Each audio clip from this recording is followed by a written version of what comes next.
মিশকার হাত থেকে রূপাকে বাঁচাতে গিয়ে মৃত্যুর মুখে দীপা। হ্যাঁ বন্ধুরা, আমরা এমনটাই দেখতে পাবো অনুরাগের ছোঁয়া ধারাবাহিকের আগামী পর্বগুলোতে। আমরা দেখতে পাই মিশকা বেশ কয়েক বছর পর আবার চক্রান্ত করতে হাজির হয়। এদিকে সূর্য যখন জয়ের সাথে দেখা করতে যায় তখন আড়ালে দাঁড়িয়ে মিশকা জয় ও চারুকে দেখতে পায় এবং চারুকে সূর্যের জীবন থেকে কিভাবে সরানো যায় সেটার প্ল্যান করতে থাকে। মিশকা বলে এবার সে সূর্যের জীবন থেকে সবাইকে শেষ করে ফেলবে। এরপর সূর্যকে ফলো করতে করতে হসপিটাল পর্যন্ত পৌঁছে গিয়ে অলি যে সোনা সেটা জানতে পারে মিশকা। এদিকে হসপিটালে জয়ীর সাথে মিশকার ধাক্কা লাগলে সে জয়ীকে চিনতে পারে না, তবে জয়ীকে নিয়ে মিশকা বেশ কৌতূহল হয়ে ওঠে।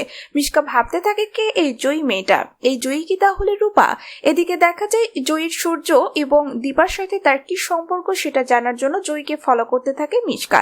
এরপর যখন সাক্ষ্য বাড়িতে থাকে না, মিশকা তখন চুপি চুপি সাক্ষ্যর বাড়িতে ঢোকে এবং সাক্ষ্যর বাড়িতে ঢুকে রূপার ছোটবেলার একটা ছবি দেখতে পায়।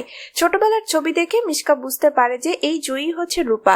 তখন মিশকা ভাবে যে সবার আগে এই রূপাকেই শেষ করতে হবে, কারণ এই রূপাই হচ্ছে লাবণ্য সেনের মতো। এই রূপাই বারবার সূর্য আর দীপাকে এক করেছে। এদিকে রূপা যেহেতু চোখে দেখতে পারে না, তাই মিশকা যে ঘরে ঢুকেছে তার রূপা বুঝতে পারে না। তবে মিশকা যখন রূপার দিকে বন্দুক তাক করতে যায় ঠিক তখনই ধাক্কা লেগে পাশে রাখা ফুলদানিটি পড়ে যায় আর রূপা বুঝতে পারে যে ঘরের মধ্যে কেউ একজন ঢুকেছে। ঠিক তখনই সাক্ষ্য রূপাকে ফোন করে। ফোনটা রিসিভ করে রূপা সাক্ষ্যকে বলে, পাপা মনে হচ্ছে আমার ঘরের মধ্যে কেউ ঢুকেছে। কথাটা শুনে সাক্ষ্য খুব চিন্তায় পড়ে যায়। অপরদিকে দীপাও পাশ থেকে এই কথাটা শুনে ফেলে।